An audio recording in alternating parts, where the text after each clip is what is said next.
नोएडा में जो केस हुआ है ये सही में बहुत खौफनाक है। आप भी जानकर हैरान हो जाओगे। इसकी जो बेसिक स्टोरी है वो तो आप जानते ही होंगे कि एक टेकी युवराज मेहता अपनी गाड़ी में ड्राइव कर रहे थे रात को और ये गाड़ी एक पानी से भरे गड्ढे में गिर जाती है। युवराज मदद के लिए चिल्लाते हैं। 1.5 घंटे तक वहां पर SDRF, पुलिस, फायर ब्रिगेड सब आ जाते हैं लेकिन कोई इसे बचाता नहीं और करीब 2 घंटे के बाद युवराज की डूबकर मौत हो जाती है। इसी समय के अराउंड वहां पर एक डिलीवरी बॉय था मोनिंदर नाम का, जो युवराज को बचाने की कोशिश करता है। पानी में खुद कूद जाता है लेकिन अफसोस उसे युवराज नहीं मिल पाता। अब इस घटना के बाद जब मोनिंदर का इंटरव्यू लिया गया तो उसने बताया कि मौके पे पुलिस भी थी, SDRF भी थी और अग्नि विभाग वाले भी थे, फायर ब्रिगेड वाले भी थे। किसी ने उसकी मदद नहीं करी। बोल रहे थे ठंडा पानी है, हम नहीं जाएंगे अंदर, इसमें सरिया है, अंदर हम नहीं जाएंगे। अब जब ये इंसिडेंट वायरल होने लगा, लोग सोशल मीडिया पर हल्ला मचाने लगे, सरकार से अकाउंटेबिलिटी डिमांड करने लगे, तो कुछ दिन बाद ये डिलीवरी बॉय मोनिंदर एक और स्टेटमेंट देते हैं। एक नया वीडियो जारी किया जाता है जिसमें बिल्कुल उल्टा बोलते हैं। 15 मिनट के अंदर वहाँ पे पुलिस पहुंची, कुछ लोग मौजूद थे, उन्होंने पुलिस को कॉल की। 15 मिनट के अंदर पुलिस पहुंचने के बाद फिर कुछ देर बाद ही SDRF, NDRF,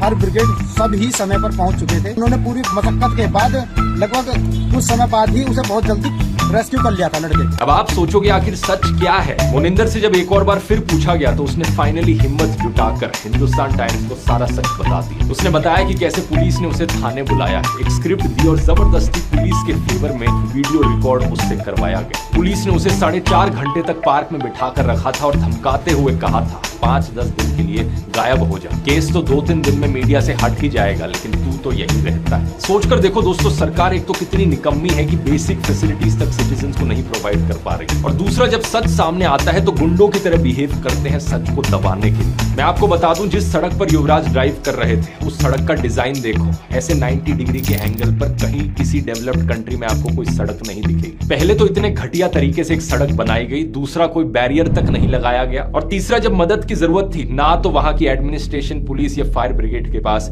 कोई भी इक्विपमेंट थी युवराज को बचाने के लिए। युवराज के पिता ने सीधा कहा, अगर डाइवर्स होते, कोई बोट होती, थोड़ी सी भी अगर मदद मिल जाती तो मेरा बेटा बच जाता। लेकिन जानते हो ये गड्ढा कहां से आया? इस जगह पर एक्चुअली में एक मॉल बनना था। बेसमेंट के लिए गड्ढा खोदा गया था लेकिन 2021 से इस प्रोजेक्ट को अबैंडन कर दिया गया था। और गड्ढे के साइड में जो सड़क है उस पर कोई बैरिकेड्स नहीं, कोई रिफ्लेक्टर्स नहीं, यहां तक कि कोई स्ट्रीट लाइट्स तक नहीं लगाई गई। इंडिया टुडे की रिपोर्ट के मुताबिक ये साइट करप्शन के लिए पहले से ही CBI इन्वेस्टिगेशन में थी। और सबसे शॉकिंग बात तो यह है कि इस घटना से सिर्फ 15 दिन पहले इसी गड्ढे में एक और ट्रक भी गिरा था। फॉर्चुनेटली उस ट्रक का ड्राइवर बच गया था, लेकिन तब भी जब ड्राइवर ने नोएडा अथॉरिटी से मदद मांगी थी तो उन्होंने उल्टा उस पर ही बाउंड्री वॉल तोड़ने का आरोप लगा दिया था। ये पूरी घटना दिखाती है दोस्तों क्या होता है एक शहर का हाल जब ऊपर से लेकर नीचे तक पूरा सिस्टम ही खोखला बन जाए।